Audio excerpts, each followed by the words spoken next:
wanted to welcome my next guest. He's a talented MC based out of Canada, and he falls under the rap camp, or at least the records label for Hand Solo Records. He's a hip hop staple in Canadian hip hop, and I heard he's got some mean beatboxing skills. I'm gonna have to confirm him with that. Confirm that today. Hey man, how are you, Epic? Good, Yeah, good. hey, thanks for taking time to do this. Glad to be on. Yeah, motion for sure, man. Well, hey, man, before we go into just your storied resume of music and everything that you've done for hip hop in general, I wanted to take it back real quick to the start and ask you about your first exposure to music. What kind of music were your parents bumping back in the day, or your siblings? What were you first exposed to?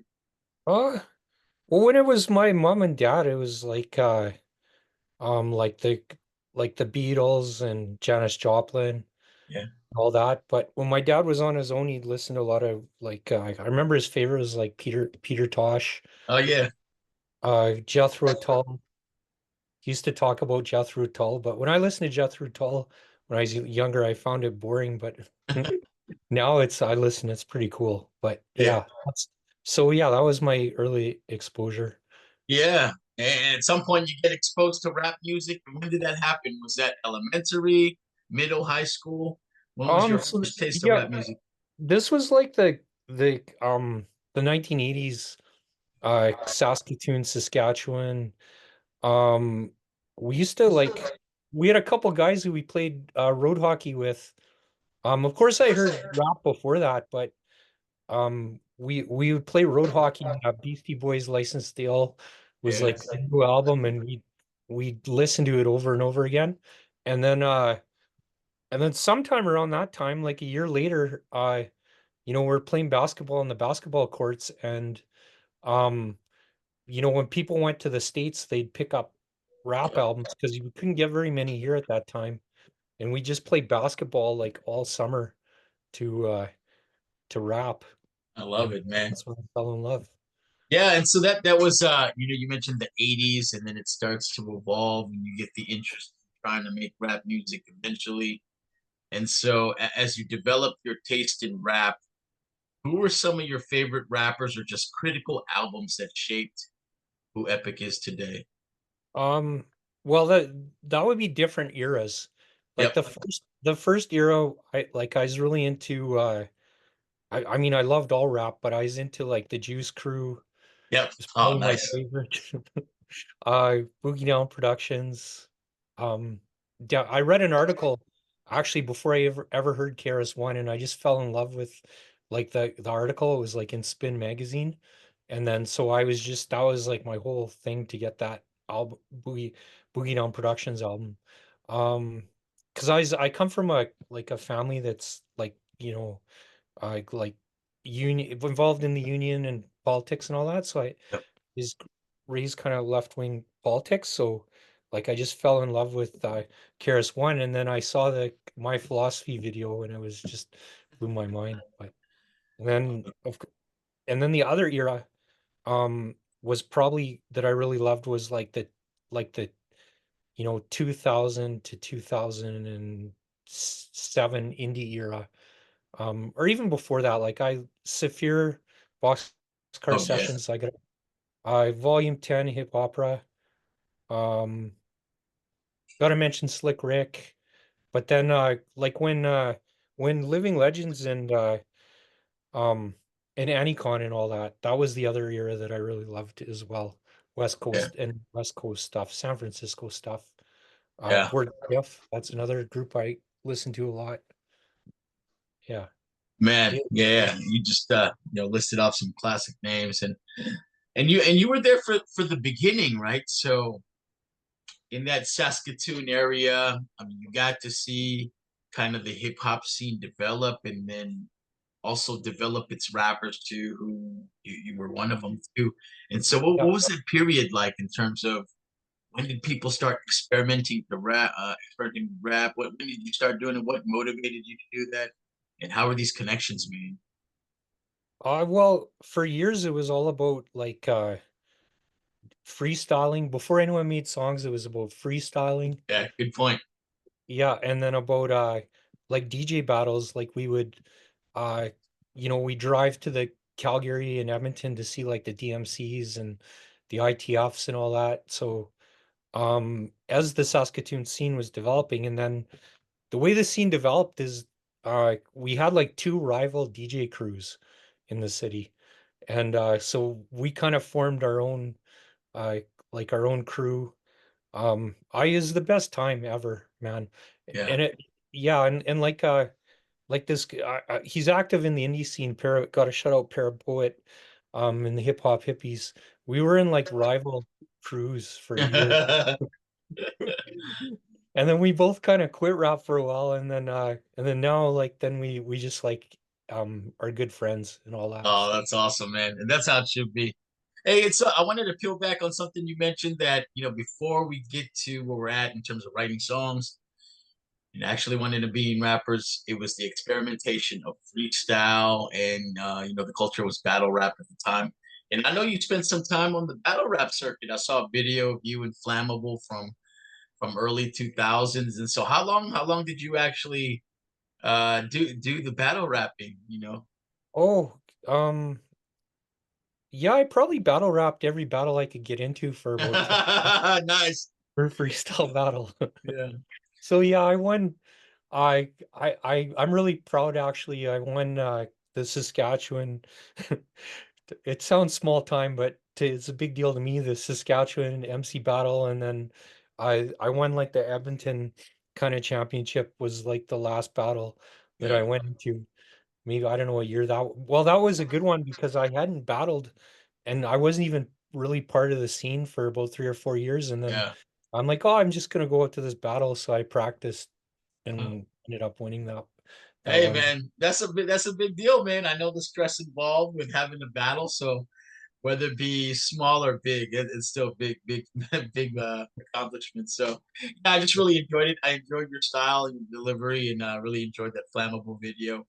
And yeah, I didn't realize that you had been on the circuit for a little bit, but that's cool, man. Yeah, I remember the good old days of just freestyling whenever and anytime you could do it, just get everybody together and start rapping. Those were the fun times, man. But what Yeah. was uh, what was the transition? What was the catalyst for you to actually start putting the pencil to paper and start wanting to make songs? Do you remember? Oh, yeah. Well, the kind of the rival crew, like the Isosceles crew, they made an album, and like um back then it was a bit far-fetched, like 1990 whatever it was, 97, 98, to make Yeah. like albums that other people would listen to. We used to rap on mixtapes, local mixtapes, and then the rival crew made an album and it was really good, and it got like kind of popular on the underground tape trading in like kind of Western Canada sort of thing. Yeah. And then they brought some of their friends that were on the tape, like Mocha Only. This is like way, way back. Um, Whoa. and like yeah, and so then I mean, we thought, well, we can rap just as good as those guys. And then my first collaborator, Soso, he got all the equipment and he got a lot of help out from like the Peanuts and Corn crew. There are friends like McEnroe Yep. and got Pipskid. him started. Yeah, Pipskid got him started with all the right equipment and was someone that we could bounce ideas off of. And then yeah, we just did it. We started making songs, and that was around like the hip hop infinity era. Oh So man, just my very first another name. That's crazy. Yeah. yeah. That's really familiar. Oh man, so that was mid '90s at that point, right? Mid to late '90s. Yeah, yeah, like maybe I think Soso put his out in like 2000 maybe, Okay. I'm thinking. Yeah. Um, but around there, early. Yeah, that was a good period, man. And let me ask you, man, when you first started rapping, did you start with Epic or did you go through a series of names? And what's the story behind your MC name? Yeah, well, my first name in my mind when I freestyled was the Drifter. And Nice. Okay. I don't know why I just because like I would move, I'd go to university, and then like in summertime I'd move out to Vancouver Oh, with like gotcha. no plan at all. Just like go out there and get an apartment. Uh so then I was kind of a badge. But then the Epic name, we got a DJ night, maybe 97-ish, and I had about a week to come up with a name. So Epic is actually the initials of my real name. Uh, Oh, three of the four letters I put in the I. okay. And I was thinking, like, I told, like, my homie, my old homie, Chaps, I'm like, yeah, we Yeah. gotta, I'll go with Epic. And he's like, oh yeah, you got to, man, that's the best. And then, but then maybe it didn't, it's a good name, but then it kind of It nowadays is. lots of people go by that. But Hey, you all got good. stamped in the 90s though, man. So one of the original epics. And I love the story behind it. I didn't realize it was initials from your name. So super cool. Makes it even awesome. Boy, Yeah. double the awesomeness, right? Yeah, very cool, man. And so was it just rap or did you dabble in anything else? Did you at that same time try making beats or were you breakdancing or spraying or was it just all dedicated to lyricism? Yeah, first it was DJing for sure. Oh, okay. DJing, yeah, Yeah. D DJing at out and on radio, community radio, and Yeah. out at shows and stuff. It was DJing. Yeah. Do you still DJ at this time or No, no, I gave that up. I gave that up when the rapping kind of caught on. yeah, yeah. Hey, man, you got an extensive catalog too, and we'll talk about that a little more. But what about writing, man? Do you like to write without a beat, or do you like to write with a beat? What's your preference? Or do you it just Um, depends? yeah, I did it the same way for years. Like, I just take a beat and write to it. Okay. But when I got back into rapping, um, like maybe a year or so before the pandemic, I tried different things because I used paper for a while, and then someone's like, "Well, you should use your notes app on your phone. That's Right, what it right. does." So I switched to the notes app, but I've tried a few things. Like, I've tried, like, writing to other beats and then transferring it Yeah. across to a new beat. Oh, Gives how do me you new. like that? Does it not work for you? Yeah, it works. Yeah, Oh, sometimes. good. All right. Yeah. Yeah. So sometimes I'll just hear. There's a way that I like to write where I try to hug the beat, if that makes sense. And sometimes it doesn't fully fit, but no, I'm glad it works for you, man. So Well, glad. it's funny because I well, I mostly write to the beat still. That's the most Yeah. popular, but I always think, like, man, I just, like, streamed this guy's song like 70 times in a row. Am I gonna get his song removed from Spotify? I was Nice. that the other day. But then the other thing, I record with my friend in Calgary, and he does, like, like, I guess R&B, hip hop in flavored R&B as well. Okay. Gotta big up the Sergeant and Comrade. That's, like, the crew. If anyone wants to check it out, it's super dope. But anyways, Nice. I'll record, and then he'll say, okay, on some of the songs, he'll say, okay, freestyle. And then I'll freestyle, and then he'll take the parts of the song. He'll insert freestyles and take out, like, written parts. Like, Oh, on, man. yeah, like, if the song's just, like, not, like, too topical or anything. Yeah. So that's worked out good too. Oh That's worked man. out really good. Yeah, that's pretty awesome. I heard. I don't know if I think Little Wayne does that too, man. But yeah, that's amazing, man. Where they can just piece everything and make it sound dope for a mixtape, man. So yeah, super cool. And you guys got quite a bit of a scene, man. Like since I've been following you over the last couple of years. Yeah, just I always see this reoccurring open mic or this venue where you perform at. Really cool, man. And how's the scene nowadays out there, man? Much more developed. Is there a good place for MCs to get together and prime? Yeah, I mean, it was the golden part, like, the best part was, like, the 2000 to 2007. Okay. But it's good now too. Like, we're trying to build it up for sure. We got this Route Monthly, and we're gonna be throwing a show soon. And, like, um like, a bunch of the OGs started coming out, like, around after the pandemic, and then it was a while to meet, like, the new, like, younger people or whatever. All But right. Yeah. yeah, there are bits, the younger people were standoffish, but they're kind of embracing us, like, now, which is good. As But they should. Yeah. yeah, it was the younger people, they uh yeah, like, at first it was, they're a bit like, standoffish, like, who are these guys, kind of thing. Oh And then man. and now it's like cool, it's cool. Yeah. Oh no, that's the great part, man. When everybody can get together and just see the meld of the generations. And I brought this up earlier that you put your stuff out through the Hand Solo Records label, and I know they've been around since '96. Were you there from the start, or did you pick up with them later on in your music career? Yeah, no, I was originally on Clothes Horse Records, which was Oh, like my friend, my first collaborator Soso's record, and him and he worked we all we're all in the same crew with like Factor Chandelier and the Side Road, yep, and sometimes for a while like you know sometimes I consider myself Side Road, like old school Side Road as well. So those were like kind of the Saskatoon crews that were like all helping each other out and hanging out outside rap as well. yeah, Well, when we hang out outside rap, we just mainly talk about rap. So, but yeah. yeah. And then sorry to get to your question. Yeah, then we went to um then maybe 2007, I moved over to Han Solo Records. Oh, And okay, a little yeah, later. Yeah. All right. yeah, and Thomas Quinlan, he's a big help. And Yep. so yeah. And I was on Han Solo, but I was doing stuff with Audio Recon for a while when Rick. Right. Yeah, when Rick was he's involved in like a lot bigger projects now, right? But Yep.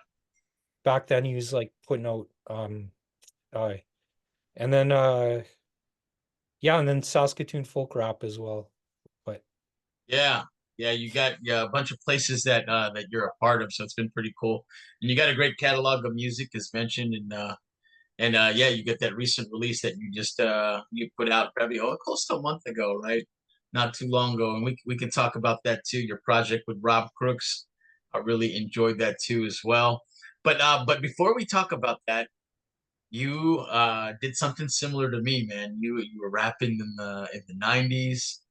You know, made some awesome music. Almost at the height, and then you took a long break. Can you tell me how long that break was and what kind of forced that break to happen? yeah, it was maybe 2009 to 2019. Yeah. I took a break I just it just kind of for a while like it was kind of the end of the golden era in my like it felt like it to me anyways. And people stopped kind of buying like buying CDs Yeah. and all that. And then it was coupled with like I work for the Canadian government as an accountant, Okay. and I was basically like, okay, I'm gonna mainly focus on this. Yeah. And so kind of the that was like sort of the time off. But then, you get older and then you think like, oh man, like I love rap so much. Like let's you know, it's what I love doing. So I started off doing it again, right? Yeah. Yeah. So was it you just did you get an ask or did you just decide what I rap again? I miss it so much. It It kind of was sounded like that. it was yeah, it was I slowly started rapping. Yeah, like Yeah. my friend Nato, he records people, and Okay. and so he recorded a lot of my old stuff, but then he started moving on to like a lot of like rappers would come to his place from out of town. So I got a call from one day, like I went and hung out at his place, and then there's like kind of like a semi-famous rapper there, Okay. and he's like, okay, get in the booth. So then I wasn't even writing rhymes or even freestyling or anything. And so So straight in, yeah. I didn't know how popular this guy was, so I didn't like to know a normal person. This would be like a big opportunity, right? So Yeah. I just wrote my rap and I said it. It was okay. It was okay, but and then yeah, and then after that I just started rapping, Yeah. getting back into it, and Yeah. you know, You just getting need that first taste, and that was something similar to happen to me. I just, like I just started kind of focusing on trying to establish myself and just working and doing the job that I was doing, and then just kind of just fell off to the side a little bit. But got an invite I don't know, 8, 9 years later to do a song, and I didn't even know what to do with myself. I didn't have any equipment at the time, and I was like, I don't know if I know how to do this still. But anyway, that was that one time it took. Where are Uh, you at or at that time? when this happened, it was in Hawaii, like right before the pandemic happened, and I recorded the song, and I was like, "Oh, this is fun!" I forgot how fun it was making music, and I just Yeah, started, yeah, and I absolutely. just started making music. So I just thought that was interesting that we have similar stories, taking an ice break and then coming back into it, with a full-fledged attack. So it's really good to see you back on the scene and doing your thing. And how has Canadian hip hop changed from when you left in 2009 to 19? You probably didn't really pay attention too much as you were focusing on your job, but different, or what are your thoughts on the transition? Yeah, for sure. Like, well, out in Western Canada, we kind of have this like sort of new genre of rap Yeah. that kind of took over with all the like the most popular rappers. It's like and I'm friends with some of those guys, like the Stomp Down Killer, like Snack the Ripper and Mercules and Oh yeah, I love that. Mercules, man. Yeah, yeah, me too. Great guy, by the way, great guy. And yeah, so anyways, that's kind of taken over as the most popular rap out here, right? So even locally, like our most popular rappers locally are kind of in that circle sort of thing. So that's the main difference. Like back in the day, it was kind of like the underground, like Yeah. we were the ones where like if we threw a show, we'd get all the everyone would come down to the show or whatever. But then now we're kind of the second fiddle kind of thing, Well, I which know is too. kind of I weird. know you mentioned early on in a different interview that you were really a fan of the term underground hip hop in the beginning. I don't know if that if you recall saying that, but yeah, I think now there's a more there's more an honor, right, in terms of being a part of that scene, and Yeah, it's where the blood, absolutely. sweat, and tears, and you do it for no money, fame. You just do it because you love it. So Yeah, I've learned to embrace that. Yeah. I got an album like after this album, I got another solo album um on the Nice. go or in the can. And we're trying to find a name and I keep like suggesting names like backpacker anthems or I just made it up now, but stuff like underground sensation, but it just keeps getting vetoed for an album name. Is I that what want to Tom? change Is that it. Thomas who gets a vote in that? Thomas? No, no, the producer, Oh, I, I gotcha. yeah, yeah, Okay. he wants Well, something more like uh, yeah, something better, but I just keep wanting to pay homage to like all those terms that we used to like yeah, not want to be called. yeah. Oh man, that's great. Well, I'm excited to hear it. And I know early on you did a lot of touring. I saw that you did some shows out in LA. And so now that you're back on the scene, do you anticipate doing any tours locally or within Canada, or maybe coming to our side of the country? Yeah, well, being on Han Solo, one good thing is that like if I want to do a show out in Toronto, Nice. he'll link that up, and then there's a couple other spots out east, and then here and like I want to do Vancouver, Yep. uh, Calgary, and all that. Vancouver's got a good scene for sure. Yeah. So so Good, man. Well, we're excited to have you back on the performing market too, as well. And as I mentioned earlier, July 26th, you released Nassau Manor with Rob Cooks that dropped on vinyl and CD. And I know you did a listening party a couple days before that.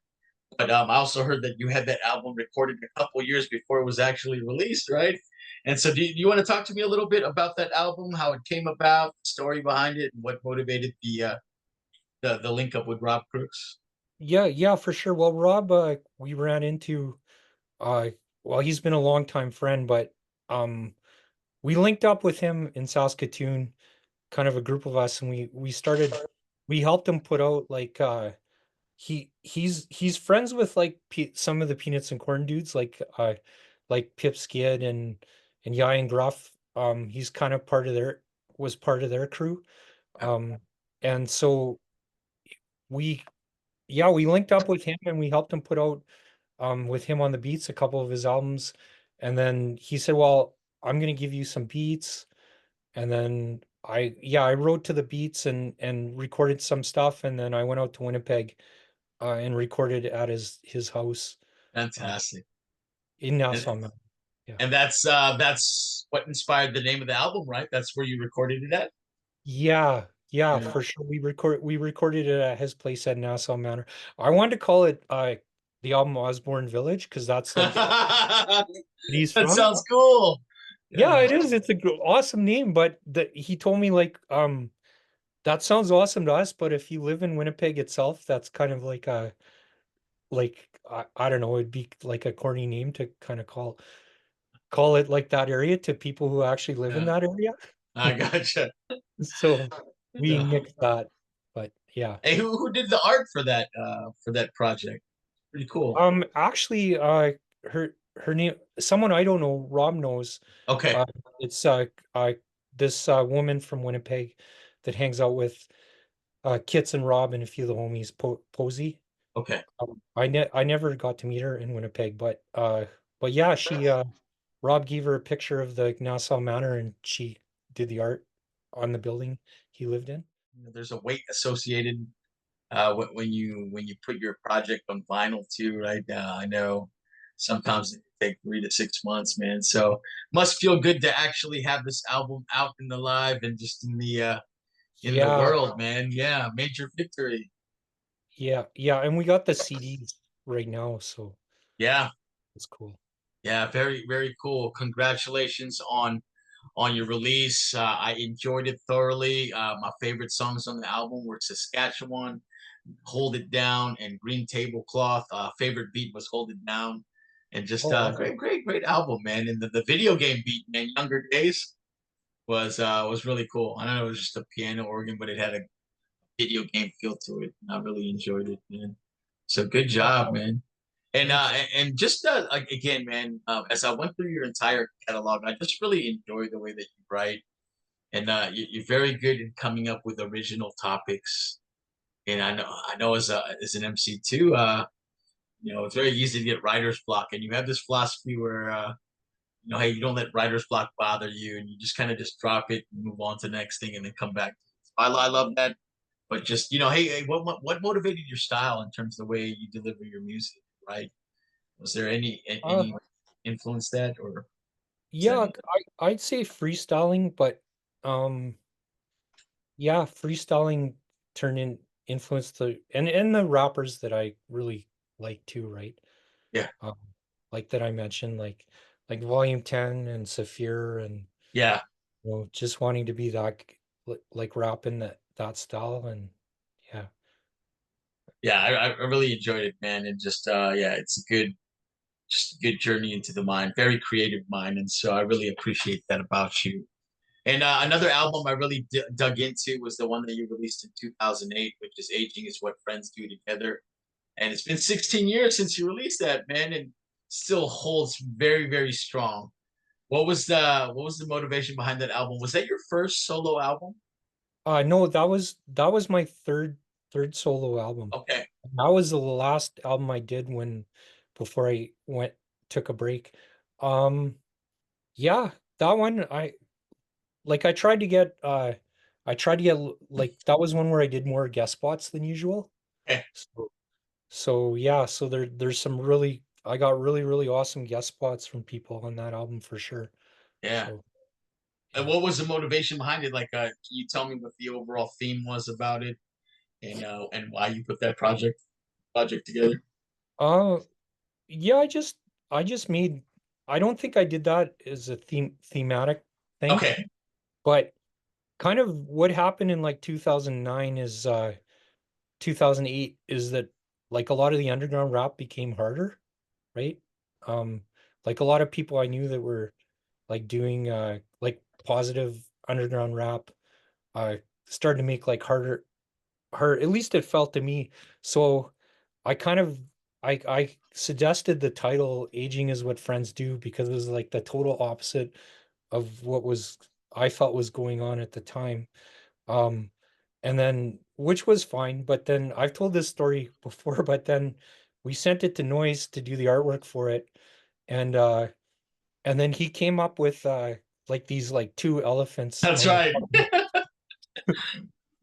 And at first I looked at it and the first day I'm like, there's man, this artwork is way softer than the album that I made. But then of course, then I started to warm up to it, and then nowadays like that's the album cover I have that people really like really comment that they really like. So big up to Nolan on that. Yeah, very, very unique, and I just I love everything about it. It was a good ride from start to finish, and my favorite song on that was the "Learning to Let Go." That song was Oh yeah. super dope. The chorus was awesome. Who put that chorus together? Well, that would be Andre and Roma. I'm not sure which Yeah. one, but they're good friends. And Roma, like I'd gone out to Europe a couple times, and lives in Toulouse, and he was friends with this guy Andre who lives in Quebec, Canada, and they're both French, so they is their first language, and they bonded, and they had a group, and then they asked Nomad and I uh, to finish this song, and then we put it on the album. So yeah, great song. Great artists too as well on that. Yeah, very, very good, man. And again, the album really holds strongly after 16 years. And I enjoyed it. And just a lot of cool projects, man. And that was a re-release, right? Some you guys re-released the vinyl. Yeah, we re-released the vinyl thing on Han Solo, and originally we made CDs. So, Oh, but there's okay. a lot of, if I could interject, like there's a lot of really awesome guest spots on there. Like Yeah, um at that time, like when like I started to get lots of messages, probably as you did, from people in the underground and stuff, and like I became friends, and I kind of handpick like MC Homeless. Like I'm like, man, I got to get this guy on my yeah. record, right? Uh-huh. Uh, yeah, and then K the Aquanaut, he was like a local Saskatoon rapper, just so amazing. Um, and then yeah, and Bluebird, like Bluebird came out here and we did that Another song. dope one, yeah. So yeah, Yeah, and how long did that album take to put together with just all the guest spots? Was that a year-long project or longer? Or yeah, how long was that? it was probably a couple years. Yeah, a couple, but I had recorded a bunch of other tracks too, but like Yeah, at the time. But yeah. nice, man. Hey, and do you mix and master your stuff, or do you make beats, or is it just purely emceeing? No, no, I usually I mean I have mixed a couple things down myself. Yeah, Um, but usually not. No, usually it's just emceeing and cool. like yeah. Yeah, I mean I'm opinionated on the mix down process like a lot of rappers are, but Yeah, definitely. I just you're right, man. At least for me, I just put all my energy into writing raps. So, yeah, yeah. very cool, man. Well, that project was super dope, and I love the two elephants. Super cool, and I'm glad you guys re-released it. And super cool, man. And what about future projects? What you have planned? You know, you mentioned you're sitting on a solo album already. That's probably close to being done. And I know as an MC, you probably have a billion other things that you're working on too. But anything that might Yeah. come to fruition in the next year or two? Yeah, well, I'll mention my uh three things. I got the album I have with Deadly Stare is a solo album. Okay. Scott DeRoss, aka Deadly Stare. Um, and then I have an album with an MC with Ira Lee and produced by Comrade. Okay. So that's Calgary producer Comrade. And then the third thing I have is I've kind of made a project out of like odds and ends of beats. Okay.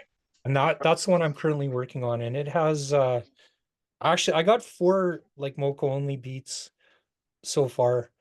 And then various producers, uh IP, Mackie, um I have a beat. I won't mention it because I'm some of this stuff maybe uh like I haven't finalized it all, but Yeah.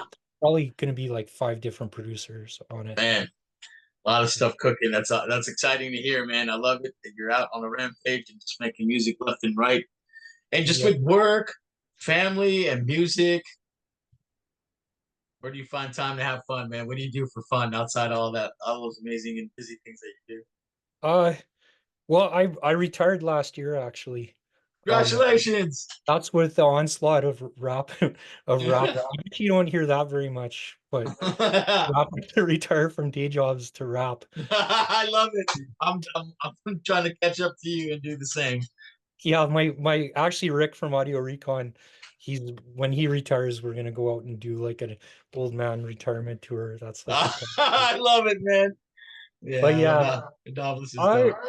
yeah, I have two husky dogs, so Yep. that's a big hobby.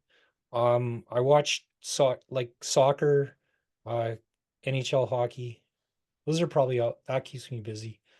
Well, Yeah, since yeah. I'm I retired. saw. Oh, yeah. I saw your big dog guy, and you just adopted the one husky not too long ago. Was it to get partner up your other husky with someone else and just make sure that he got a husky buddy? That's awesome, man. Yeah, for sure, for sure.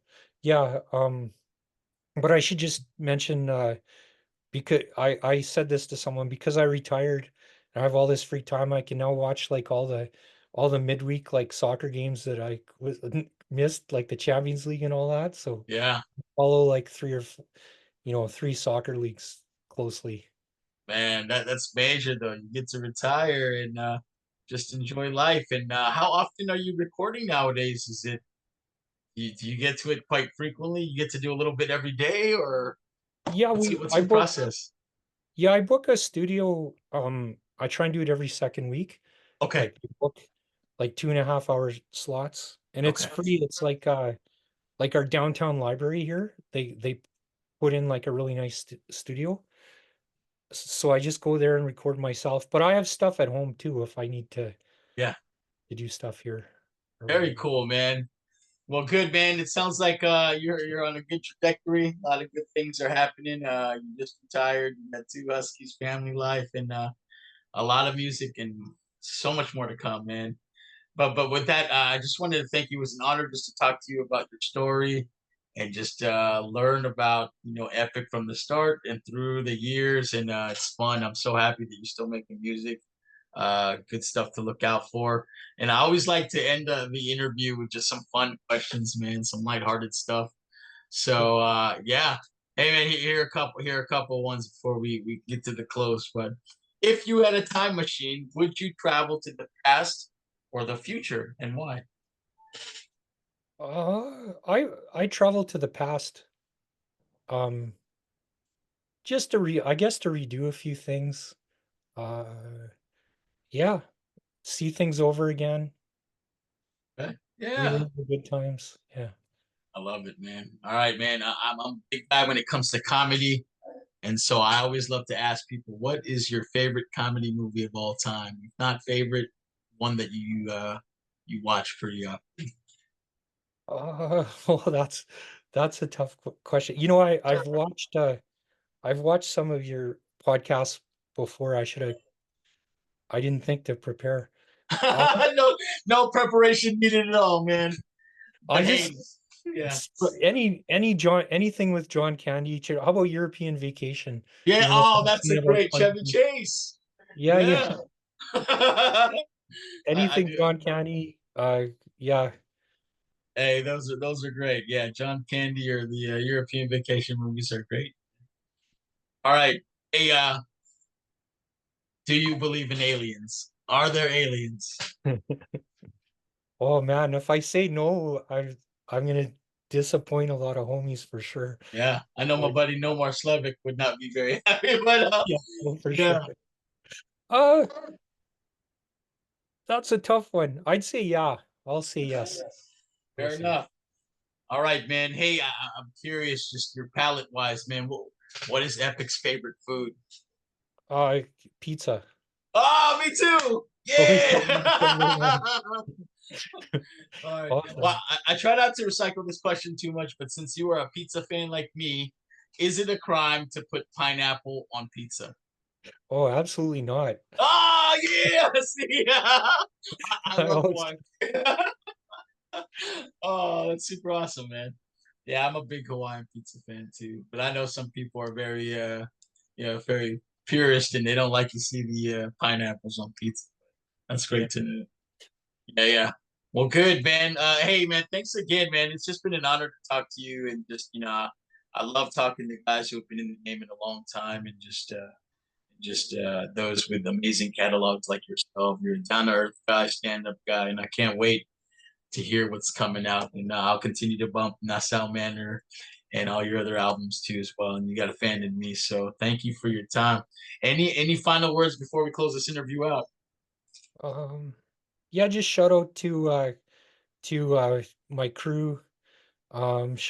Shout out to Han Solo Records, uh, Endemic Music, Audio Recon, uh, Anicon, Living Legends, Project Load. Peace. Yeah, everything that all the rap music that I like. Yeah. Love it, man. Well, thank you, man. Hey, you enjoy the rest of your weekend, and I look forward to sharing this session. You take care. Okay. Peace.